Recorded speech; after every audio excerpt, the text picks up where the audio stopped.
Subscribe करें और bell दबाएं ताकि कोई खबर रह न जाए।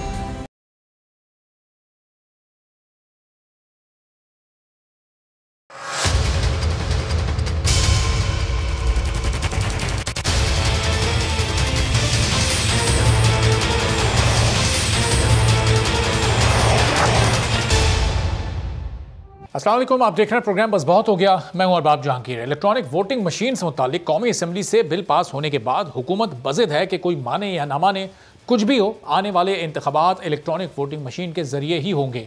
लेकिन इलेक्ट्रॉनिक वोटिंग मशीन का इस्तेमाल आइंदा आम इंतखाबात में होगा या नहीं, इस पर अभी भी कुछ नहीं कहा जा सकता, क्योंकि असम्बली से बिल पास होने के बावजूद इलेक्शन कमीशन अपने तहफ़्फ़ुज़ात का इजहार बार बार करता आ रहा है। वो बता चुका है कि आम इंतखाबात में EVM के इस्तेमाल से पहले 14 मराहिल से गुजरना होगा। EVM के इस्तेमाल से मुतालिक मजीद 3 से 4 पायलट प्रोजेक्ट पहले करना पड़ेंगे।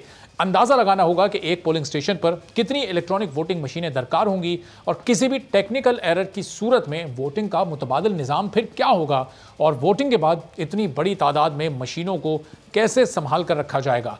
इलेक्शन कमीशन के इन तहफ़्फ़ुज़ात के बावजूद हुकूमत अभी भी पीछे हटने को और ECP की बात मानने को तैयार नहीं है। कल वफाकी वज़ीर इत्तलात फवाद चौधरी ने प्रेस कॉन्फ्रेंस की और इलेक्शन कमीशन ऑफ पाकिस्तान को खबरदार करते हुए ये कहा कि इलेक्शन अगर इलेक्ट्रॉनिक वोटिंग मशीन पर नहीं होते तो हुकूमत उसके लिए फ़ंड्स भी नहीं देगी। अब इलेक्शन कमीशन को सिर्फ वहाँ फ़ंड्स मिलेंगे जहाँ इंतखाबात EVM पर होंगे, क्योंकि कानून सिर्फ EVM पर होने वाले इंतखाबात को मानता है। साथ ही फवाद चौधरी ने यह भी कहा कि कानून में तब्दीली के बाद इलेक्शन कमीशन के लिए अगले तमाम ज़िमनी इलेक्शंस इलेक्ट्रॉनिक वोटिंग मशीन पर कराना लाजमी होंगे। तो अब 5 दिसंबर को NA 133 का ज़िमनी इलेक्शन होने जा रहा है। ज़ाहिर EVM के जरिए इलेक्शन होना पॉसिबल नहीं है, लेकिन सवाल यहाँ पर यह पैदा होता है कि इलेक्शन कमीशन हुकूमत की बात पर अमल करते हुए जो अगले ज़िमनी इलेक्शंस होंगे, क्या वहाँ पर ये इस पाबंदी को फॉलो कर सकेगी और हुकूमत के इन अहकामात को मानेगी। कल फवाद चौधरी साहब ने इस सिलसिले में क्या कहा था, ज़रा ये सुन लें। जो कानून में तब्दीली है उसके बाद इलेक्शन कमीशन को हम ये समझते हैं कि अगले तमाम जो अभी बाई इलेक्शंस हैं ये EVM के ऊपर कराने लाजमी है, और अगर इलेक्शन EVM के ऊपर नहीं होते तो एक नुक्ता नज़र ये है कि हुकूमत उसको फ़ंड नहीं कर सकेगी, क्योंकि कानून सिर्फ EVM के ऊपर इंतखाबात को मानता है। लॉ मिनिस्टर साहब जो हैं उनका भी यही ख्याल है कि बादिल नज़र में जो हुकूमत है वो इलेक्शन कमीशन को तभी फ़ंड इलेक्शंस के लिए दे सकेगी जब वो इलेक्शंस EVM के ऊपर होंगे। तो फवाद चौधरी साहब की बात से ऐसा लग रहा है कि अब हुकूमत ये तय कर चुकी है, और उनकी बात पर ही साबिक secretary election commission Kanwar Dilshad का एक कहना है कि कोई भी इदारा इलेक्शन कमीशन के फ़ंड्स रोकने का मजाज नहीं है। फ़ंड्स रोके जाने पर इलेक्शन कमीशन तौहीन का केस कर सकता है। कंवर दिलशाद ने वाज़ेह कर दिया कि इलेक्शन कमीशन आर्टिकल 220 के तहत वजारत ख़जाना से फ़ंड्स हासिल कर सकता है। जब आइन ने इख्तियार दिया है तो हुकूमत फ़ंड्स कैसे रोक सकती है। उन्होंने क्या कहा, ज़रा ये भी सुन लें, फिर गुफ्तगू शुरू करते हैं।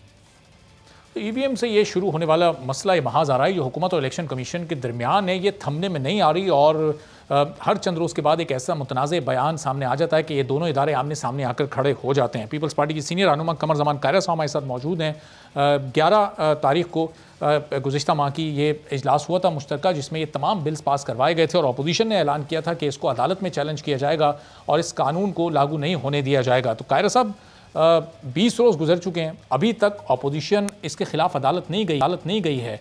अभी भी आप लोग सोच विचार कर रहे हैं, कोई हिकमत अमली बनाने की कोशिश की जा रही है, या फिर अब ये इस ऑप्शन को आपने माइनस ही कर दिया कि अदालत नहीं जाना और फिर मान लेना है इस EVM को? शुक्रिया जी। जहां तक अदालत में जाने का ताल्लुक है, लीडर ऑफ द अपोजिशन, मेरी इत्तला के मुताबिक जो लीडर ऑफ द अपोजिशन है मियां शहबाज शरीफ साहब, उनको सारी अपोजिशन ने ये मैंडेट दिया था, उनको ये इख्तियार दिया था कि वो अपोजिशन के बिहाफ पे जो भी कानूनी इकदाम हैं वो उठाएं। तो मेरी इत्तला ये है कि वो इस पर मशावरत कर रहे हैं, और इसका जो अप्रोप्रिएट टाइम होगा उस पर इसको चैलेंज भी करेंगे, और बाकी फोरम्स पे भी उठा रहे हैं। अच्छा। दूसरा इशू ये EVM मशीन के तहत एक है टेक्निकल साइड, कि वो क्या पॉसिबल है, किस तरह मुमकिन है, कितनी प्रैक्टिस की जरूरत है, कितने एक्सपर्ट्स की जरूरत है, कितनी मशीनें रिक्वायर्ड होंगी, इमरजेंसी क्या करेंगी, फलां उसके ऊपर एक टेक्निकल साइड है पूरी, जिसके ऊपर बहुत सारा मुबाहिसा जारी है।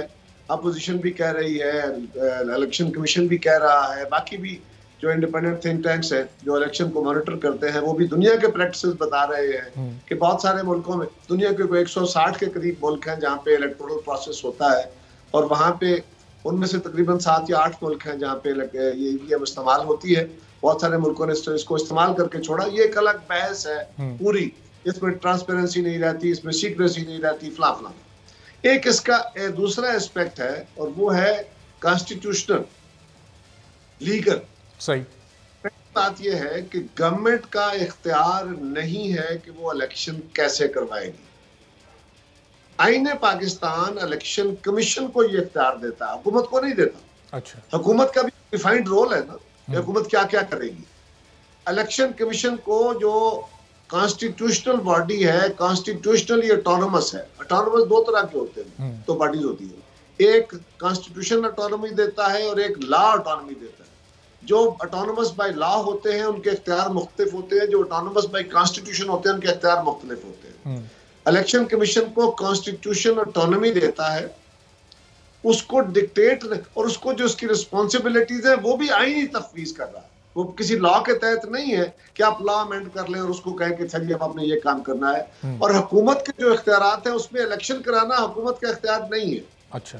इलेक्शन कमीशन ने फेयर एंड फ्री इलेक्शन कराने के लिए मशावरत करनी है सियासी जमातों से, दुनिया के तजर्बात देखने हैं, अवेलेबिलिटी ऑफ टेक्नोलॉजी देखना है, और उसके बाद उस मशावरती अमल के बाद इलेक्शन कमीशन थ्रू गवर्नमेंट अपनी तजावीज एक बिल की सूरत में असेंबली को भेजेगा और पास उसको पार्लियामेंट करेगी। इसमें कोई दूसरी राय नहीं है।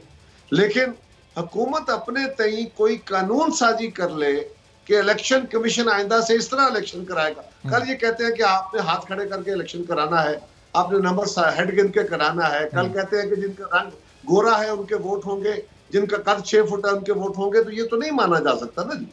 सो सवाल यह है कि गवर्नमेंट क्या आईन और कानून के तहत मैंडेट रखती है कि वो इलेक्शन कमीशन को इलेक्शन कराने के तरीकेकार के बारे में कह सके? मेरी दानिश में नो। दूसरा, इलेक्शन कमीशन को फाइनेंशियल ऑटोनॉमी भी है। फाइनेंशियल ऑटोनॉमी से मुराद क्या है कि वो गवर्नमेंट से फंड लेने का मोहताज नहीं होगा कि इलेक्शन के जो कमीशन के जो अखराजात है वो हुकूमत पाकिस्तान को कहे और हुकूमत उसको ये फंड दे। फाइनेंस मिनिस्ट्री पाबंद है, जिस तरह सुप्रीम कोर्ट की पाबंद है, इस तरह इलेक्शन कमीशन की भी पाबंद है कि वो उनको जो रिक्वायर्ड फंड है वो उनको फराहम करे।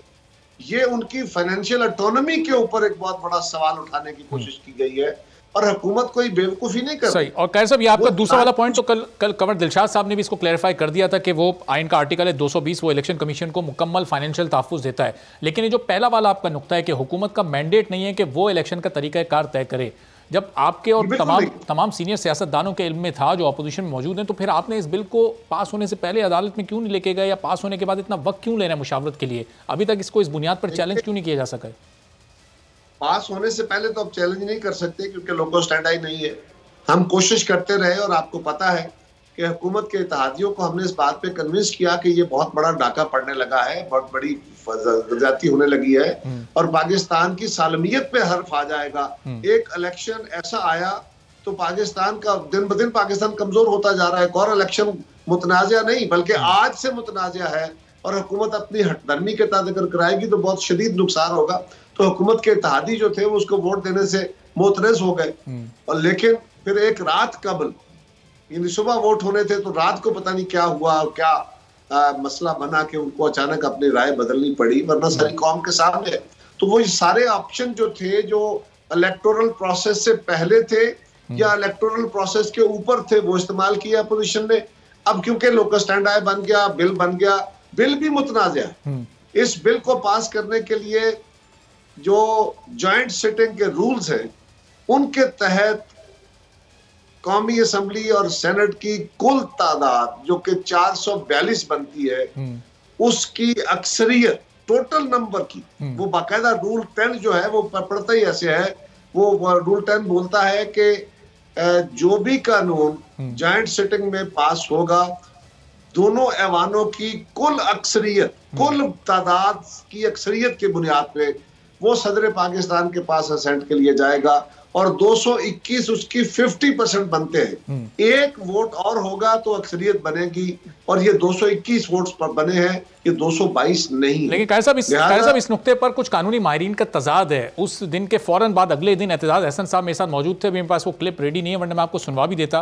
उन्होंने बड़ा वाज़ेह ये कहा था कि एक थोड़ा सा टेक्निकली मिस्टेक हो गई है इसमें, वहाँ पर जो असेंबली में जो मामला हुआ है वो बिल्कुल सही है कि हाजिर लोगों की अक्सरियत से ये बिल पास होता है। और नहीं है, देखिए इस पे डिफरेंस ऑफ ओपिनियन होता है। उस्ताद एतजाज साहब मेरे उस्ताद हैं, मेरे बड़े भाई हैं, मेरे लीडर हैं, सब कुछ है, लेकिन सवाल यह है कि जो रूल है, जो असेंबली का रूल है, जो जॉइंट सिटिंग का, वो इटसेल्फ स्पीक्स। आम कानून बिलाशुबा ऐसे ही बनते हैं कि वो कसरत राय से बनते हैं, लेकिन यहां पे है कि अगर कोई कानून जो जॉइंट सिटिंग में पास होगा, दोनों ऐवानों की कुल तादाद की कसरत से,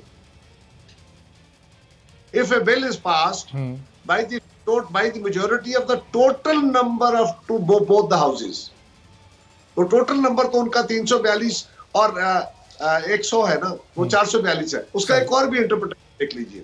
फर्ज करें असेंबली के मेंबरों की तादाद, यानी 4 मेंबर जो है वो डी सीट हो गए, मिसाल के तौर पे सेनेट में डी सीट हो गए हैं, खाली हो गई है सीटें, तो ये नहीं होगा कि जो टोटल मेंबर्स हैं इस वक्त, नो, तो टोटल नंबर इज 342 कौमी असेंबली, 100 सेनेट, ये 442 बनते हैं। सही, चलें तो अब जाहिर है ये नुक्ता भी जब अदालत आप लोग लेकर जाएंगे तो आप लोगों का केस और इससे स्ट्रांग हो सकता है।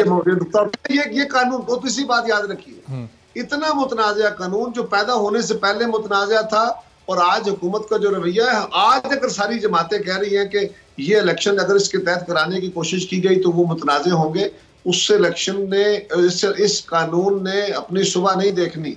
इसके तहत इलेक्शन इस मुल्क में नहीं होंगे, मैं आज आपको कह रहा हूं, बिल्कुल नहीं। लेकिन कैसे पंजाब हुकूमत तो अभी अगले बल्दियाती इंतखाबात जो चंद माह में अभी होने वाले हैं वो कराने जा रही है इसके जरिए, और जाहिर एक पायलट प्रोजेक्ट के तौर पर भी। दीवाने के ख्वाब देखने पे पाबंदी हो सकती है क्या? अगले जो इलेक्शन कह रहे हैं कि मार्च में कराएंगे, उस वक्त तक क्या ये प्रोक्योरमेंट हो सकती है? आखिर एक मशीन बननी है, उसकी एक टेक्नोलॉजी है, इंटरनेशनल अपने टेंडर्स देने हैं, उसकी प्रोक्योरमेंट होनी है, उसके लिए अपने लोग ट्रेन करने हैं, उसके लिए अपने टेक्निकल एक्सपीरियंस बंदे जो हैं, ये पूरा सेट बनाना है आपने। ये तो दीवानों की बड़े हैं, क्या माने इनकी बात? सही, लेकिन फिर जाहिर अगर हुकूमत कोशिश करे, जिस इदारे ने काम करना है, जिस इदारे ने टेक्नोलॉजी इस्तेमाल करनी है, जिस इदारे ने इलेक्शन कराने हैं, वो कह रहा है कि ये मुमकिन नहीं है, तो फिर कैसे हो सकता है? सही, लेकिन जाहिर है अगर चलें ये मार्च में मुमकिन नहीं है, लेकिन आने वाले अगले 1 साल में किसी ज़िमनी इलेक्शन में अगर इसको पायलट प्रोजेक्ट के तौर पर तैयार किया जाता है, उस वक्त तक इस पायलट के लिए अपोजिशन इंतजार करेगी कि ये ज़रा देख लें किस तरह से इलेक्शन इसके जरिए कंडक्ट होता है? क्या इलेक्शन कमीशन के जब तक तहफ़्फ़ुज़ात दूर हो जाते हैं? हिंदुस्तान के अंदर 22 साल उन्होंने प्रैक्टिस की, कभी बाई इलेक्शंस में, कभी लोकल इलेक्शंस में, कभी सूबाई इलेक्शंस में, और 22 साल के तजर्बे के बाद उन्होंने इसको इस्तेमाल किया, और वो भी इस तरह इस्तेमाल किया कि उनके यहाँ इलेक्शन 3 फेजेस में होते हैं। वहां के इलेक्शन कमीशन की और इलेक्शन मशीनरी की जो लोगों के अंदर साख है, वो ये है कि उसके इलेक्शन एक आज होता है, एक 15 दिन बाद होता है, फेज एक तीसरा फेज महीने बाद होता है, और फिर उस महीने के बाद उसकी काउंटिंग शुरू होती है, और इलेक्शन कमीशन जो रिजल्ट देता है लोग उसको मान लेते हैं। तो वहां की बिल्कुल मिसाल मुख्तलिफ है। हाँ, इसके बिल्कुल होने चाहिए, सैंपल टेस्टिंग होनी चाहिए, बिल्कुल इलेक्शन के अंदर प्रोसेस में देखना चाहिए, बिल्कुल देखना चाहिए। सही, तो अब जाहिर है कह रहे साहब, जब तक आप लोग अदालत जाते नहीं उस वक्त तक हुकूमत तो इलेक्शन कमीशन पर ये जोर डालती रहेगी कि अब आइंदा आपने इसके जो भी टेक्निकल फ्लॉज हैं आए बैठे हमारे साथ दूर करें। ये इख्तियार नहीं है कि वो इलेक्शन कमीशन को दबाव में रखे। कल आप ये कह सकेंगे, अगर आज इलेक्शन कमीशन पे दबाव डालना है तो कल आप कह सकेंगे कि हजूरे वाला हम तो सुप्रीम कोर्ट पे भी दबाव डालने का हक रखते हैं। कल आप सुप्रीम कोर्ट को कह सकते हैं कि आप इस तरह फैसला नहीं करेंगे, आप इस तरह करेंगे। कानून बनाना हुकूमत और पार्लियामान का काम है, लेकिन उस कानून के मुताबिक फैसले करना अदालत का काम है। अदालत एक ऑटोनोमस बॉडी है, उसको भी आइन इख्तियार देता है, ये भी एक ऑटोनोमस बॉडी है, इसको भी आइन इख्तियार देता है। लेकिन ये जो रिजर्वेशंस हैं इलेक्शन कमीशन के, साहब जाहिर है इसके लिए तो इलेक्शन कमीशन को हुकूमत के साथ कुछ सेटिंग्स करनी पड़ेंगी ना, बैठकर इन चीजों को कुछ समझना रहा है। इलेक्शन कमीशन को गालियां दे दे कि उन्होंने जो हाल कर दिया है, और अभी इलेक्शन कमीशन मुकम्मल नहीं है, उसके 2 मेंबरान की तैनाती होनी है। ये हुकूमत बिल्कुल बावलों वाला काम, यानी जो काम करने की जरूरत है पहले वो मेंबरों की तकर्री है, वो नहीं कर रहे अभी तक। लेकिन जो काम अभी बाद में कहीं इस्तेमाल होना है, जो नहीं होगा अभी, आप कभी ओवरसीज पाकिस्तानी के वोटों की बातें करते हैं, आप उनको वोट की बात कर रहे हैं, हम उनको सीट देने की बात कर रहे हैं, लेकिन उसकी टेक्निकलिटी तो दूर करें। तो कह साहब, ये टेक्निकलिटी कैसे दूर होगी? ज़ाहिर एक ओपिनियन आपका है, एक तजवीज़ आपकी है, एक तरीक़ेकार उनका है। उन्होंने तो अपनी अक्सरियत की बुनियाद पर ज़ाहिर उसको पास करवा लिया असेंबली से। आप लोग की तजवीज़ है वो आपने पहले इनके सामने रखी थी क्या? इस पर भी कोई तहफ़्फ़ुज़ात थे इनके, एग्री नहीं थे इस तरीक़ेकार पर? पहली बात तो यह है कि ये काम गवर्नमेंट ने करना था इलेक्शन कमीशन के जरिए। इलेक्शन कमीशन बैठता, गवर्नमेंट बैठती। गवर्नमेंट एक जमात है ना, गवर्नमेंट नहीं बैठना इसमें एक जमात ने बैठना है, वो पीटीआई है, उसके थारियों ने एक जमात के तौर पर बैठना है, और बाकी जमातें भी उसकी स्टेक होल्डर है। लेकिन गवर्नमेंट ने तो ये किया ही नहीं ना। और दूसरी बात है, इनके पास अक्सरियत है नहीं। 221 वोट 50% अक्सरियत नहीं है, ये बात ध्यान में रखिए। लिहाजा मैंने आपको रूल पढ़ के सुनाया, रूल 10 है, जॉइंट का रूल 10 आप निकालिए, अभी आपको निकल। तो इसका मतलब फिर ये जितने भी कवानीन, ये 33 कवानीन ये बिल पास हुए हैं जो सदर साहब के दस्तखत से आहिस्ता आहिस्ता कानून बनते जा रहे हैं। एग्जैक्टली। तो फिर ये तमाम बिल इसका मतलब पास नहीं हुए आपके इस नुक्ते के तहत, और सदर साहब का दस्तखत करना है ना करना वो एक ही बात है, ये कानून नहीं बने। देखिए ना, अगर कोई ढटाई के साथ कहे कि ऐसा ही हुआ है और सदर भी उसको असेंट दे दे और वो कहे जी कि हम इसको चलाते हैं, तो क्या करें? उसका तरीकाकार यही होगा कि आप सुप्रीम कोर्ट में जाएंगे और वहां जाके इसकी फर्दर बात हो सकेगी। अदरवाइज तो ये कानून सिर्फ इलेक्शन ईवीएम वाला जो बिल पास हुआ इलेक्शन इस्लाहत का, सिर्फ इस पर आप लोग जा रहे हैं अदालत, या फिर ये तमाम के तमाम 33 बिल्स को आप लोग चैलेंज करेंगे? फिर देखिए, ये जो नंबर वाली बात है इसको भी एजिटेट करेंगे, और अगर इस पे सुप्रीम कोर्ट ने अपना फैसला दिया जो यकीनन एक मुस्बत फैसला होगा, इसके वाज़ेह कानून है, रूल है, लिहाजा उस रूल के ऊपर अगर फैसला आ गया तो फिर सारे कानून स्ट्राइक डाउन होंगे, फिर तो दूसरी पर आए नहीं है। बहुत बहुत शुक्रिया कमर जमान कायरा साहब, पाकिस्तान पीपल्स पार्टी के सीनियर रहनुमा हमारे साथ मौजूद थे। और ईवीएम के मामले पर अपोजिशन आगे हुकूमत को टफ टाइम देने के लिए, हुकूमत की मुश्किलात बढ़ाने के लिए तैयार है। और कायरा साहब ने बताया कि तमाम अपोजिशन जमातों ने मुश्तरका तौर पर अदालत में ईवीएम को चैलेंज करने का मैंडेट अपोजिशन लीडर शहबाज शरीफ के हवाले कर दिया। अब देखना है कि अपोजिशन इस पर कब हुकूमत के खिलाफ अदालत जाती है। और हुकूमत की मुश्किलात यहीं तक महदूद नहीं है, बल्कि एक ऑडिट रिपोर्ट सामने आई है जिसके बाद हुकूमत के लिए वो भी मजीद मुश्किलात ला सकती है। IMF की जानिब से कर्ज की किस्त लेने के लिए हुकूमत उसकी शराइत पर अब भरपूर तरीके से अमल कर रही है, और इन्हीं शराइत में से एक शर्त वज़ीर आज़म की जानिब से दिए जाने वाले कोरोना इमदादी फ़ंड की रिपोर्ट को पब्लिक करना भी है। गुज़िश्ता हफ्ते ऑडिटर जनरल ऑफ पाकिस्तान की जानिब से ये ऑडिट रिपोर्ट पेश की गई, जिसमें वज़ीर आज़म की जानिब से दिए जाने वाले कोरोना इमदादी पैकेज के इस्तेमाल में 40 अरब रुपए की बेज़ाब्तिगियों का इंकशाफ हुआ है।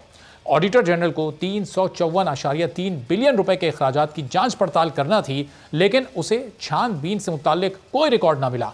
कोरोना वबा से निपटने के लिए वज़ीर आज़म ने 24 मार्च 2020 को 1.24 ट्रिलियन रुपए के कोरोना पैकेज की मंजूरी दी थी।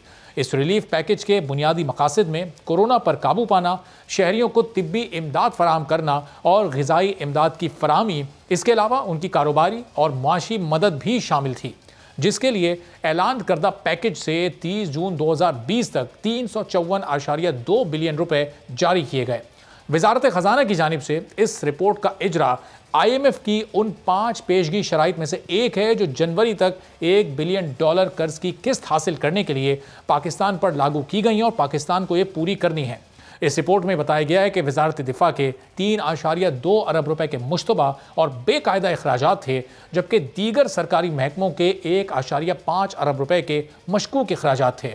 ये रिपोर्ट जून 2020 तक माली साल के अख्ताम पर कोरोना इमदादी सरगर्मियों में शामिल विफाकी महकमों के अकाउंट्स के ऑडिट पर बनाई गई है। PIA को ज़रूरी रस्मी कार्रवाई के बगैर इस खेप के लिए 235 मिलियन रुपए की बेज़ाब्तिगी अदायगी की गई, जो मुसल्लह फ़ौज के सर्विस एयरक्राफ्ट के जरिए मुंतकिल होना थी। ऑडिटर जनरल ने मनसूबाबंदी के बगैर ही चीनी की खरीदारी की वजह से 1.4 अरब रुपए, घी और कुकिंग ऑयल की खरीदारी में बेज़ाब्तिगी से 1.6 अरब रुपए के नुकसान की निशानदही की। घी और ऑयल के फिटनेस सर्टिफिकेट की अदम दस्तियाबी की वजह से 1.4 बिलियन रुपए का जो नुकसान हुआ वो इसके अलावा है। यूटिलिटी स्टोर्स को होलसेल निर्खों से ज़ायद निर्खों पर चीनी खरीदने की वजह से 100 मिलियन रुपए का नुकसान हुआ। रिपोर्ट में फ्लावर मिल्स में आटे की खरीदारी में 95.3 मिलियन रुपए की बेकायदगी सामने आई है, जबकि ऑडिट रिपोर्ट में यह भी बताया गया है कि कोरोना के दौरान खरीदी गई अशिया की तरसील में इदारों ने ताखीर की और हुकूमती जमानतों के बगैर ही सप्लायर्स को पेशगी अदायगियां भी की गईं। कैश की फराहमी के दौरान नादरा सिस्टम में भी खराबियां पैदा की गईं। इसके अलावा सरकारी मुलाजमीन, बीमा शुदा अफराद और EOBI पेंशनरों में रकूम की तकसीम में खामियों का भी इंकशाफ सामने आया है। चीन से सामान की खरीदारी में पेपरा रूल्स की खिलाफ वर्जी की गई और रिसोर्स मैनेजमेंट सिस्टम की खरीदारी में 4 करोड़ 25 लाख रुपए की बेज़ाब्तगी सामने आई। इन तमाम मुआहदों की तफसीलात नैब को फराहम नहीं की गईं। ऑडिट रिपोर्ट में यह भी इंकशाफ सामने आया है कि एहसास कैश प्रोग्राम में 13,20,000 लोगों को फंड से महरूम रखा गया। यूटिलिटी स्टोर्स के लिए फराहम की गई 50 अरब रुपए की सब्सिडी में से 80% फंड जारी ही नहीं हुए, जबकि बिजली के 100 अरब रुपए के रिलीफ पैकेज में से सिर्फ 15 अरब रुपए जारी किए गए। हुकूमत की जानिब से ऐलान की जाने वाली 50 अरब की सब्सिडी ताहाल जारी नहीं हुई है। चीन से 40 लाख डॉलर की इमदाद की फराहमी में ताखीर की गई। कोरोना वबा के पेश नज़र महंगे वेंटिलेटर्स की खरीदारी करने पर 9,94,000 डॉलर्स का नुकसान हुआ। इसी तरह वेंटिलेटर्स की खरीदारी में चीनी कंपनी को 7 लाख डॉलर इजाफी दे दिए गए। कंपनी से 80 वेंटिलेटर्स की खरीदारी 12,77,000 डॉलर्स में की गई, जबकि अदायगी 19,77,000 डॉलर की गई। तो ये रिपोर्ट IMF की शराइत पब्लिक कर दी गई है। अब इस पर कब तहकीकात होंगी, कब ये नैब को भेजी जाएगी, इसका बहरहाल सबको ही इंतजार। एक ब्रेक लेते हैं, ब्रेक के बाद वापस आएंगे, मजीद अहम मौज़ूआत पर बात करेंगे।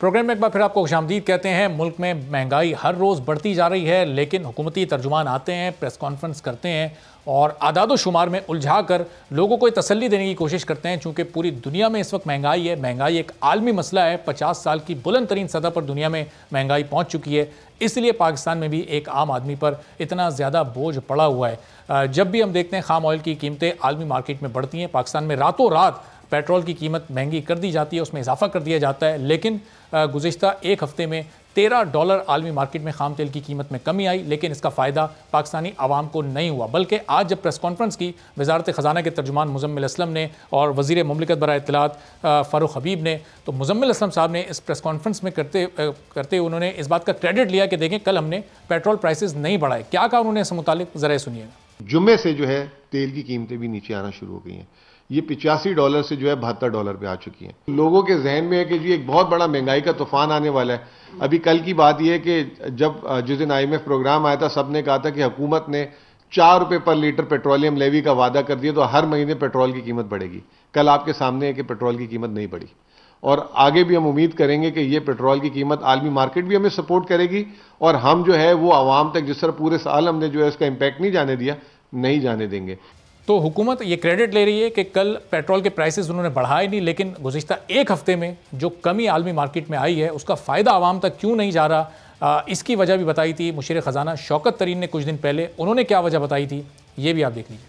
PDL का होगा जिसमें 4 रुपये हर महीने हमने बढ़ाना है ताकि वो 30 रुपये तक जाए।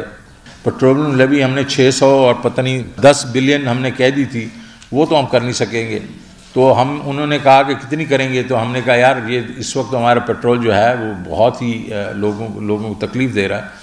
तो हुकूमत टैक्सेस में इजाफा कर रही है और जो फ़ायदा है आलमी मार्केट में तेल की कीमतों में कमी का, वो फ़ायदा आवाम तक नहीं पहुंच पा रहा। अब फिर ये इन सारी सूरत हाल के बाद महंगाई में कमी कैसे आएगी, टैक्सेस का बोझ एक आम आदमी पर कैसे कम होगा, इसी से मुताल्लिक गुफ्तगू करते हैं जमशेद इकबाल चीमा साहब, पाकिस्तान तहरीक इंसाफ के सीनियर रहनुमा, वज़ीर आज़म के मुआविन खुसूसी हमारे साथ मौजूद हैं। चीमा साहब बहुत शुक्रिया प्रोग्राम के लिए, आपने वक्त निकाला। मुज़म्मिल असलम साहब आज कह रहे थे कि देखें कल पेट्रोल की कीमत बढ़ी नहीं, पेट्रोल की कीमत तो अब कम होनी चाहिए थी।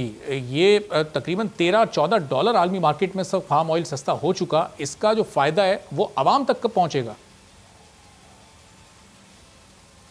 देखें, इसमें आप कह लें कि जो पेट्रोल पे या पेट्रोलियम प्रोडक्ट्स पे जो टैक्सेस हैं, इसका जो थोड़ा सा हिस्टोरिकल प्रीव्यू चेक करें तो इसमें एक हमारी गवर्नमेंट है 3 साल की, उसके बाद पहले नून लीग की गवर्नमेंट थी, उससे पहले पीपल्स पार्टी की। इसमें जो टैक्स का ट्रेंड है वो 34% से लेके 62% तक टैक्स लिया गया है, लेवी प्लस सेल टैक्स 34 से 62। और उसकी वजह जब कम लिया जाता है, उसकी बुनियादी वजह जब तेल सस्ता होता है, महंगा होता है तो टैक्सेस कम कर देते हैं। तेल इंटरनेशनल मार्केट में सस्ता हो तो टैक्सेस थोड़ा ज़्यादा करके तो एक एक्सेप्टेबल लिमिट तक रखती है गवर्नमेंट। हमारी गवर्नमेंट पिछले कई महीने से टैक्स ले रही थी तकरीबन 21%। ये आप कह लें पिछले कोई 13 साल में मिनिमम टैक्स है, अगर उससे पीछे भी जाएंगे तो फिर भी मिनिमम टैक्स यही था। सो IMF आप कह लें कि जब हमारा ये था कि टैक्स बढ़े हुए हैं, अपना तेल इंटरनेशनल मार्केट में बढ़ा हुआ है, जब बढ़ा हुआ है तो हमारे लोग तकलीफ़ में हैं और हम जितना रिलीफ दे सकते हैं दें। और उसकी प्रैक्टिकल सामने भी आ रहा था कि सिवाय तेल एक्सपोर्टिंग कंट्रीज जो 21 हैं उनके अलावा बाकी सारी दुनिया से हम तेल सस्ता दे रहे थे। सो फिर जब IMF के पास गए पैकेज की रिवीजन के लिए तो उनका इस पर बड़े सीरियस कंसर्न थे। वहाँ हमें कुछ ना कुछ बातें जो उनकी माननी पड़ी और उसमें आप कह लें कि ग्रेजुअल टैक्स बढ़ाने की हमने बात की। अब आप कह लें कि जो तेल की कीमत $13 कम हुई है वो पास हम सारी शायद ना हो सके, क्योंकि हमने कुछ टैक्स जो है ये अराउंड 30% के लगभग टोटल जो है GST प्लस लेवी दोनों मिल के जाएंगे। तो ये उसी लाइन में होंगे जो मिनिमम लाइन थी 32% वाली 34% वाली, उस लाइन के करीब ये अब चीमा साहब ये तो चले सारी पास ऑन ना हो सके लेकिन कुछ फीसद तो ये पास ऑन होना चाहिए था, तो कम से कम 50% तो पास ऑन होना चाहिए था। ये जो $13 कम हुए हैं ये अगर इसका फीसद में आप हिसाब लगाएं तो ये 16-17% बनती है। 16-17% नहीं तो 7-8% तो आवाम को इसका फायदा मिलना चाहिए था। कोई 5-6 रुपए तो पेट्रोल पर कम होने चाहिए थे। नहीं, बेसिकली आप कह लें कि जो लोग इस वक्त निगोशिएट करके आए हैं या जो at the helm of affairs हैं टैक्स कलेक्शन के हवाले से या आपके लिए फंड्स के हवाले से, आपको 2-3 जगह पे आप कह लें कि आपका बजट ऑफसेट हो रहा है, मतलब आप कह लें कि जो अपसेट हो रहा है वो बुनियादी वजह आप कह लें यहाँ पे एक तो कोरोना बार बार मतलब डिफरेंट वेव्स में आ रहा है वहाँ पे, फिर ये कि इंटरनेशनली आपकी फूड सिक्योरिटी रिस्क पे चली गई कि खादें बहुत महंगी हो गई हैं, इंटरनेशनली खाद बहुत महंगी हो गई है और अक्सर मुल्कों ने अपने किसान को ज़्यादा सपोर्ट किया, हमें भी करना पड़ेगा वहाँ पे जाके, तब आपकी फूड सिक्योरिटी होगी। अदरवाइज़ दुनिया सारी में कमोडिटीज़ की या फूड की जो इन्वेंट्रीज़ हैं वो बड़ी डिक्लाइन हुई हैं। ये इन्वेंट्रीज़ तकरीबन 30% से नीचे आ गई हैं, सिवाय राइस के बाकी सारी जो कमोडिटीज़ हैं, ऑयल सीड की हम बात कर लें, हम चीनी की बात कर लें, हम गंदम की बात कर लें, हम कॉटन वगैरह की बात कर लें, तो ये नॉर्मली इसका एक बेयर मिनिमम लेवल होता है कोई 130 दिन के लगभग, 120 दिन से ऊपर। लेकिन ये अब आ गया कोई इन्वेंट्रीज़ आ गई हैं कोई 110 दिन के लगभग, 112 दिन के लगभग, तो ये लेवल बड़ा ख़तरनाक होता है, यहाँ प्राइसेस शूट अप कर जाती हैं। सो प्राइसेस शूट अप की हैं आप कह लें कि इनकी हर खाने वाली चीज़ की। सो हमें फूड में सेल्फ सफिशिएंट होने के लिए फर्टिलाइज़र में सपोर्ट करना पड़ेगा।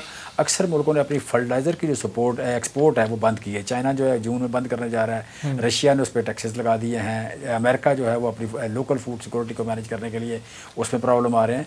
सो हमें किसान के लिए कुछ खादें जो है वो आउट ऑफ मार्केट जा रही हैं, लिहाजा हमें वहाँ भी सपोर्ट करना है। तो फिर IMF की एक सर्टन रिस्ट्रिक्शंस हैं कि हम जो कारपोरेट्स के लॉसेस हैं वो कम करें, बाकी चीज़ें मतलब इम्प्रूव करें, एक डॉक्यूमेंटेशन है, तो उसमें यू कैन से कि एक सर्टन लेवल पे हमें टैक्स लेने पड़ेंगे। और ये जो बंधे हुए हैं मजबूरी से कि 22वीं बार, ये 1950 के बाद 22वीं बार आप कह लें कि IMF से कर्ज़ा लिया जा रहा है। तो नॉर्मली मुल्कों में ये होता है कि 1-2 बार 3 बार जब मुश्किल होता है तो कर्ज़ा लेते हैं, उसके बाद नहीं। हमारी चूँकि इतनी ज़्यादा वोलेटाइल मार्केट है कि यहाँ 22वीं बार इट्स 22nd चीमा साहब ये आपकी हुकूमत को अब ये आप कह लें कि 3 साल गुजर चुके हैं, 22वीं बार पाकिस्तान मजमूई तौर पर IMF के पास गया है, अगला 1.25 साल 1.5 साल और आपकी हुकूमत का बाकी है। अगर फिर उसके बाद आपकी हुकूमत आ जाती है तो ये IMF के प्रोग्राम में कब तक हमें रहना पड़ेगा? ये टेन्योर आपका पूरा गुजर गया, हम IMF के प्रोग्राम में मजीद धंसते जा रहे हैं, आने वाले टेन्योर में भी हम मजीद ये 23वीं 24वीं 25वीं बार भी जाएंगे? हम इसमें बड़ी तेज़ी से निकल रहे हैं। देखें हमारी टैक्स कलेक्शन बेहतर हो रही है, हमारी टैक्स कलेक्शन बेहतर हो रही है और हमारा मुल्क पर कर्जों का हजम तो बढ़ता जा रहा है। जब आप आए थे ये 28,000 30,000 अरब के करीब था, ये अब तो 50,000 अरब को क्रॉस कर गया है। देखिए मैं आपको सिंपल सी बात बताऊं कि पिछले साल जो कर्ज बढ़ा है, दो साल में अगर कर्ज देखें तो एक साल को 7.8% बढ़ा है और दूसरे बार 8.7% बढ़ा है।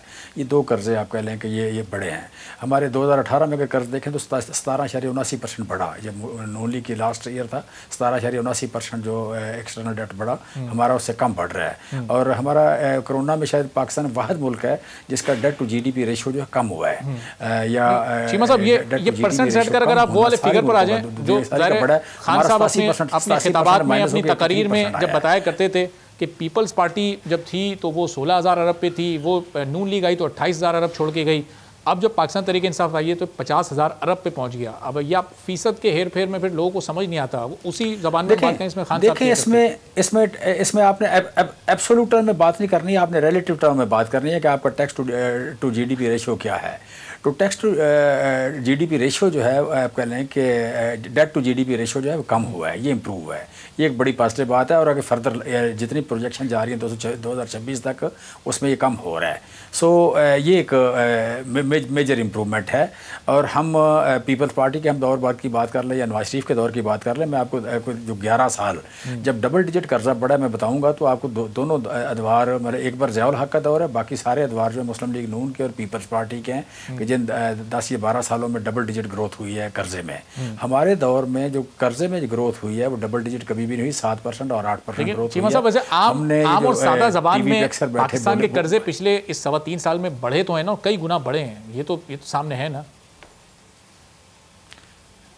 नहीं, कई गुना नहीं बढ़े मेरे भाई, कई गुना नहीं बढ़े, कर्जे बढ़े हैं, कई गुना नहीं बढ़े।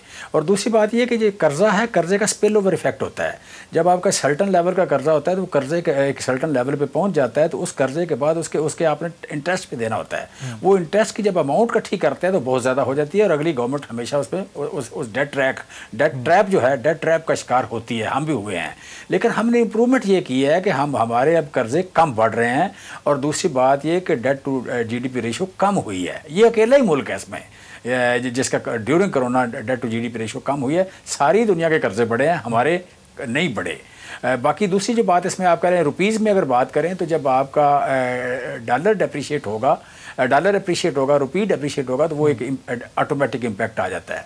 सो इसमें आप अगर गौर करें थोड़ा सा तो जितना ज़्यादा यू कैन से कि ट्रेड डेफिसिट जितना नून लीग छोड़ के गई थी या करंट अकाउंट डेफिसिट जितना छोड़ के गई थी, आपके रुपये ने कहीं खड़े होना नहीं था। अच्छा। हो नहीं सकता था, लेकिन हो नहीं सकता ये कि आप अगर आपके पास डॉलर की कीमत चूंकि मुस्तकिल बढ़ रही है और आपका ट्रेड डेफिसिट हो, हुकूमत को पता भी है कि डॉलर का पाकिस्तान की तारीख में एक ही बार ट्रेड डेफिसिट हुआ है। 2 से 3 बार ये बता चुके हैं कि आपके पास डॉलर की कीमत सट्टेबाजों की वजह से बढ़ रही है, तो हुकूमत एक्शन लेकर इसको रोकने में कामयाब क्यों नहीं हो पा रही? 17 अरब डॉलर का आपका 18 बिलियन डॉलर का आपका करंट अकाउंट डेफिसिट था।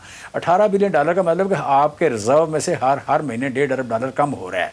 तो कहाँ आपकी करेंसी कहाँ स्टे करेगी, कैसे आपकी करेंसी सर्वाइव करेगी? ठीक है, चलें, बहुत बहुत शुक्रिया। जमशेद इकबाल चीमा साहब पाकिस्तान तहरीक इंसाफ के सीनियर रहनुमा हमारे साथ मौजूद थे और मुल्क की वजूहात वो बता रहे थे कि रुपए की वैल्यू कम हो रही है, डॉलर की कीमत बढ़ रही है। लेकिन डॉलर की कीमत अगर बढ़ रही है और मुशीर ख़जाना को ये इल्म भी है कि क्यों बढ़ रही है, तो फिर हुकूमत इसको रोकने में कामयाब क्यों नहीं हो पा रही, ये भी अपनी जगह एक बहरहाल बड़ा सवाल मौजूद है। एक ब्रेक लेते हैं, ब्रेक के बाद वापस आएंगे, एक और अहम मौजू पर बात करेंगे।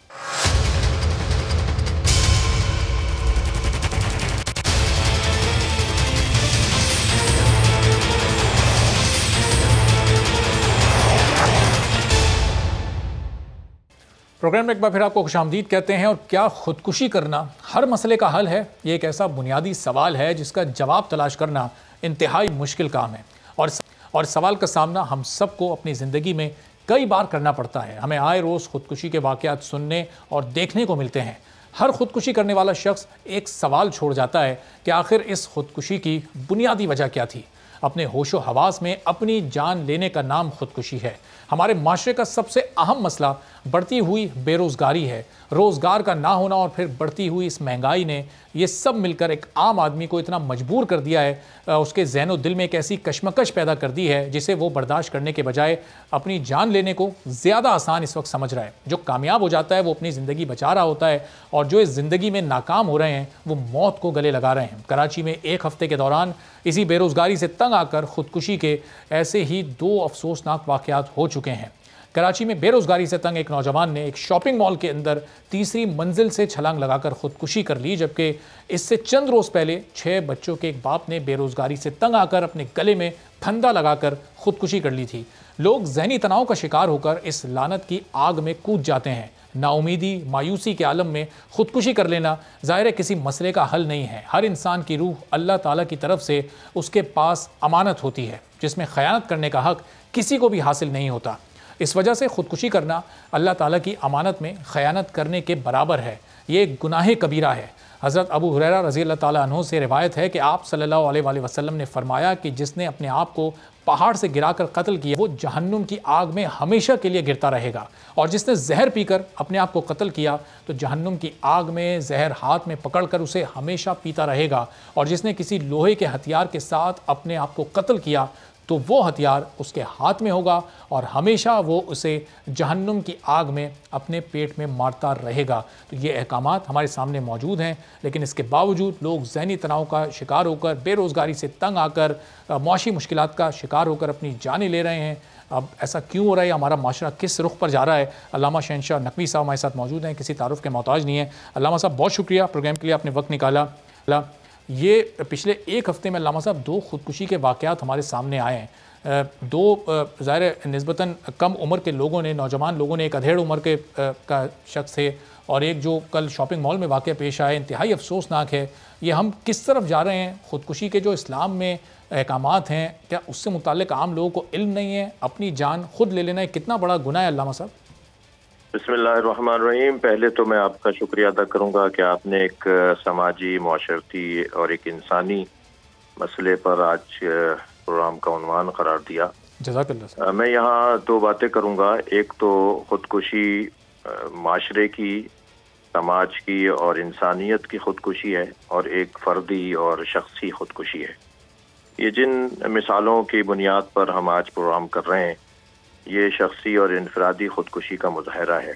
लेकिन माशरा जब कत्ल हो रहा हो और माशरा जब खुदकुशी का शिकार हो रहा हो और अपने आप को कत्ल कर रहा हो, उसके ऊपर भी हमें गौर करने की ज़रूरत है। मैं समझता हूँ कि जब हम माशरे की खुदकुशी की तरफ तवज्जो करेंगे तो वो वक्त होगा कि, या वो उन्वान होगा कि जब ज़मीर मर चुके हों और फितरत ख्वाबीदा हो चुकी हो और लोगों का एहसास मर चुका हो, तो ये माशरा अपने आप को मार चुका है, खुद को कत्ल कर चुका है।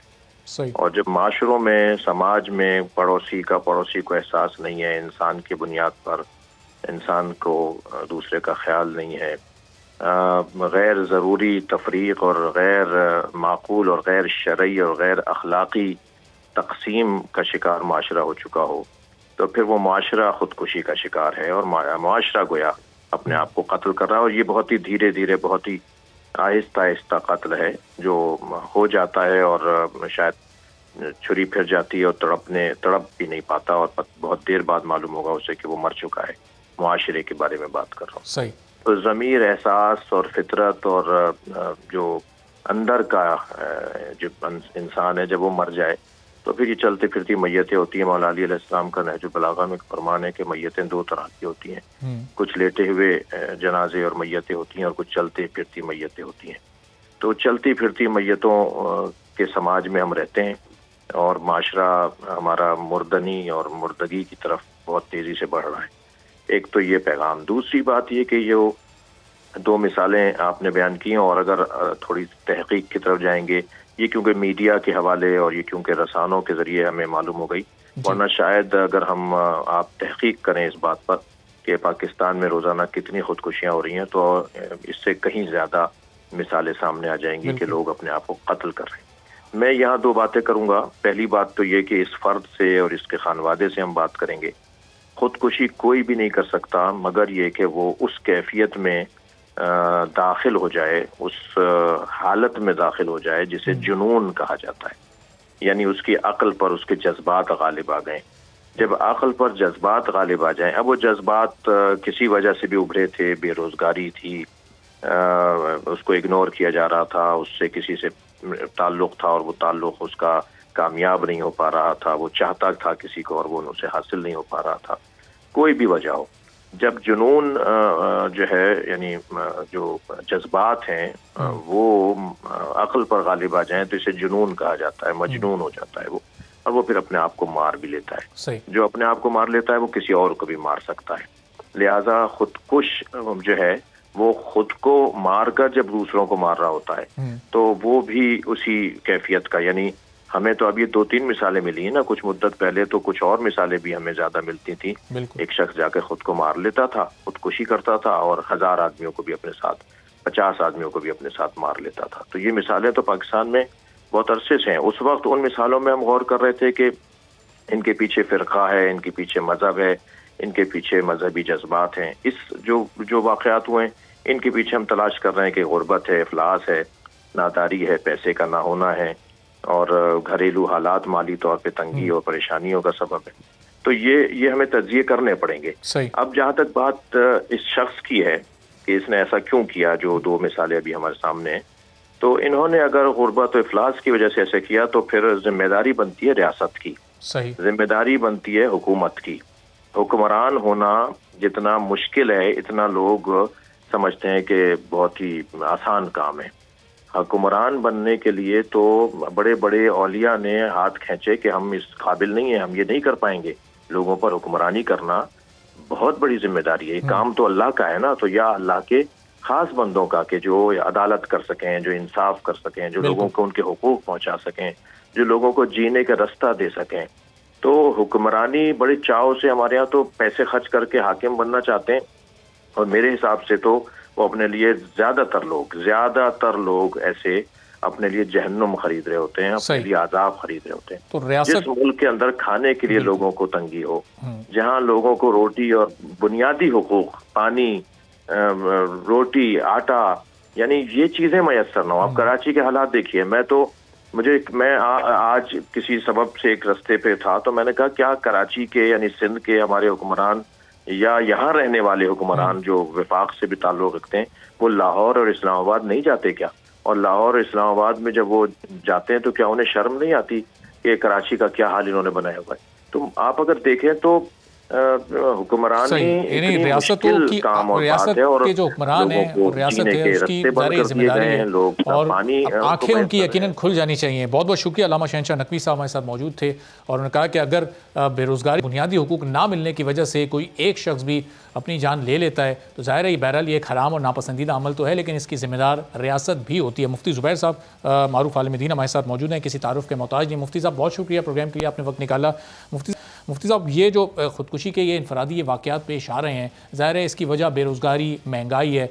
रियासत किस हद तक इस तमाम अमल की ज़िम्मेदार है? और बहरहाल अगर ज़िम्मेदारी रियासत पर जाती भी है तो ये इनफरादी तौर पर ये अमल तो हमारे मज़हब ने हराम करार दिया है, तो मज़हब में फिर इसके बारे में क्या अहकामात हैं ऐसे लोगों के लिए?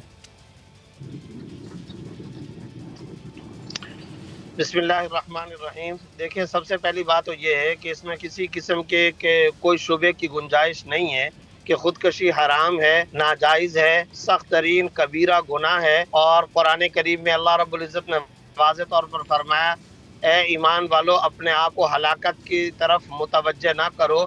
या यल्लज़ीना आमनू ला तुल्क़ू बिअयदीकुम इला तहलुका, अपने आप को अपने हाथों हलाकत में मत डालो। हराम है, नाजायज़ है। बुखारी मुस्लिम की अहादीस है, जो आदमी किसी भी चीज़ से अपने आप को मारेगा तो वह क़यामत तक उस आले, उस लोहे, उस चीज़ से अपने आप को मारता ही रहेगा।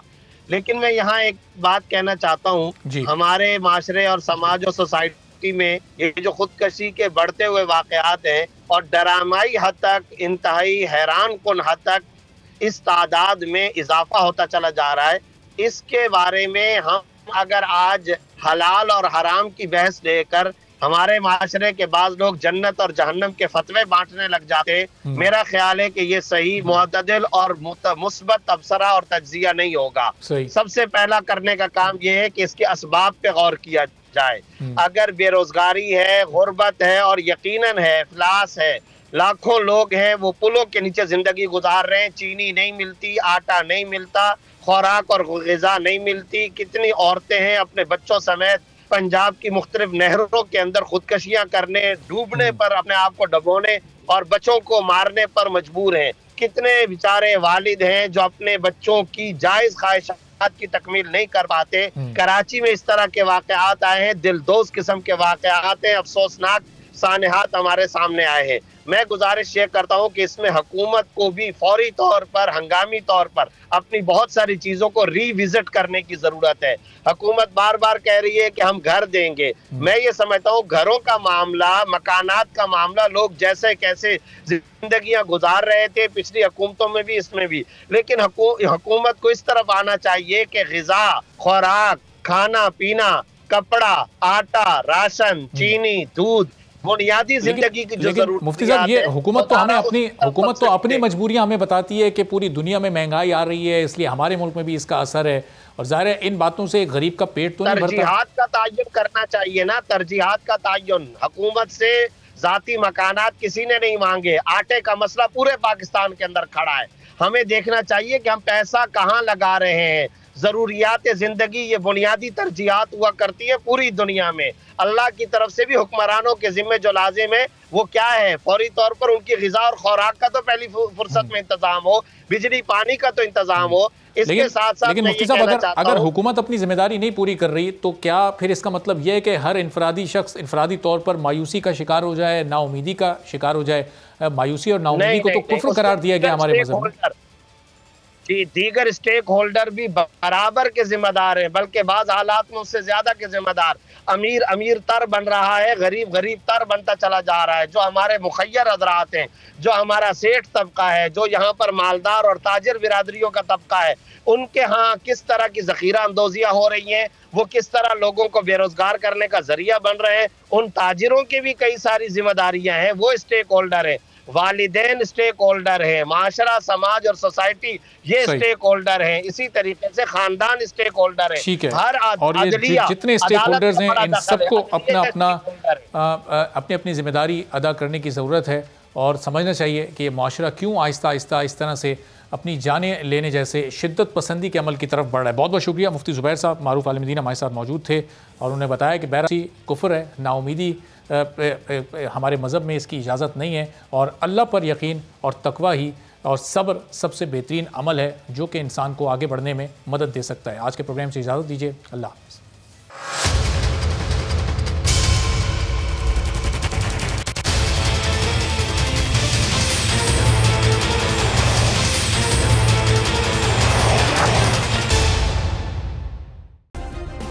सब्सक्राइब करें और बेल दबाएं ताकि कोई खबर रह न जाए।